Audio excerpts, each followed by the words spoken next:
حضور نے امان نامہ لکھ دیا، اور اس کے بعد جب عثمان جانے لگے تو حضور نے کہا یہ بھی سنتے ہوئے جاؤ، جو اس مغیرہ کو اپنے گھر میں ٹھہرائے اس پر اللہ کی لعنت۔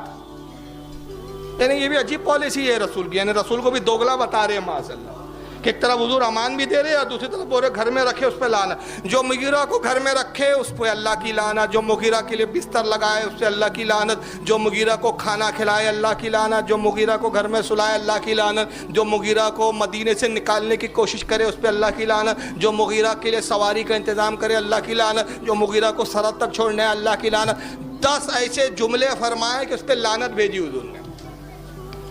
عثمان نے سنا، چلے آئے اور وہ سارے 10 کام عثمان نے کیے۔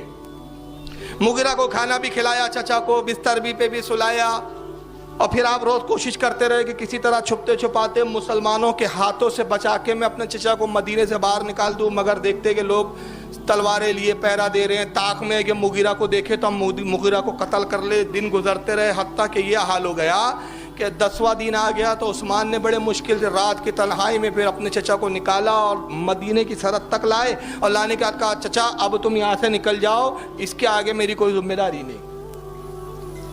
مغیرہ چلا گیا صاحب۔ رات بھر مغیرہ مدینے کے باہر سفر کرتا رہا اور یہ سمجھتا رہا کہ میں مکہ کی طرف جا رہا ہوں، رات بھر۔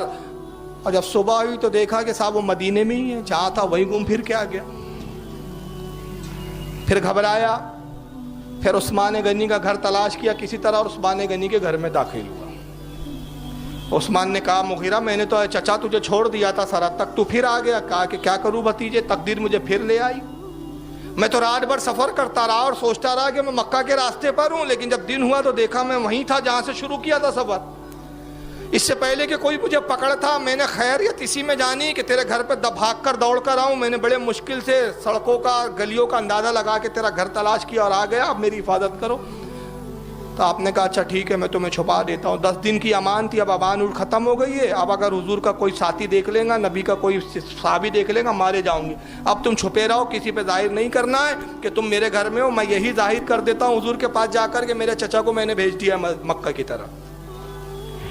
تو حضرت رقیہ نے کہا کہ میں اپنے بابا کو جا کے خبر کرتی ہوں، میں بتاؤں گی یہ میرے نبی کا، میرے والد گرامی، میرے بابا کا دشمن ہے، اس نے میرے چچا حضرت حمزہ کو شہید کیا ہے، میں رسول اللہ کو جا کے خبر کروں گی کہ مغیرہ ہمارے گھر میں چھپا ہے۔ عثمان نے جیسی سنا تو رقیہ کو کوڑے مارنے شروع کیے۔ داستان سنتے چلیے، ابھی خوب کوڑے مارے، اتنے کوڑے مارے کہ زخمی ہو گئی وہ اور بستر سے اٹھنے کے لائق ہی نہیں رہی۔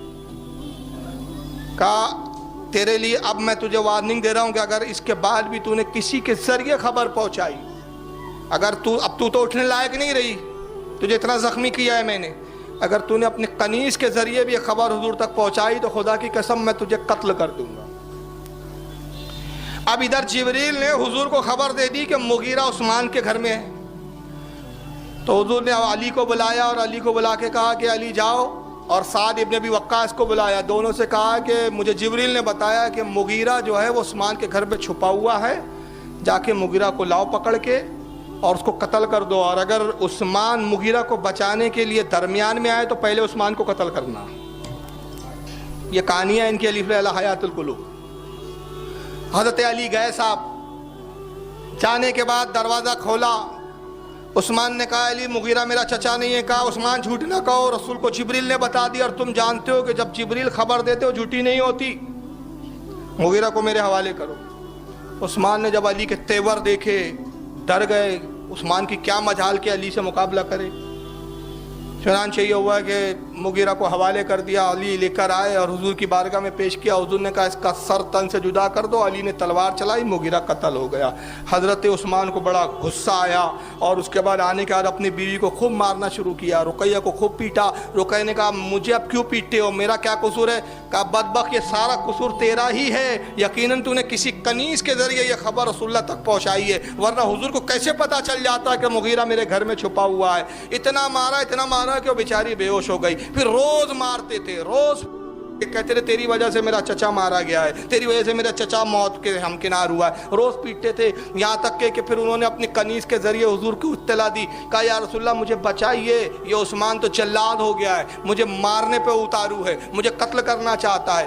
رسول اللہ نصیحت کرتے تھے, حضور روتے تھے, روتے ہوئے پھر وہ اس کنیز سے کہتے جاؤ میری بیٹی رقیہ سے کہنا صبر کرے, صبر کرے, نیک بیویاں صبر کرتی ہے. یہاں تک کہ پھر حضرت رقیہ نے ایک پیغام یہ بھیجا کہ یا رسول اللہ اگر آپ نے میری خبر گیری نہیں کی اور مجھے اپنے گھر نہیں لے آئے تو یقیناً عثمان مجھے ہلاک اور قتل کر دیں گا.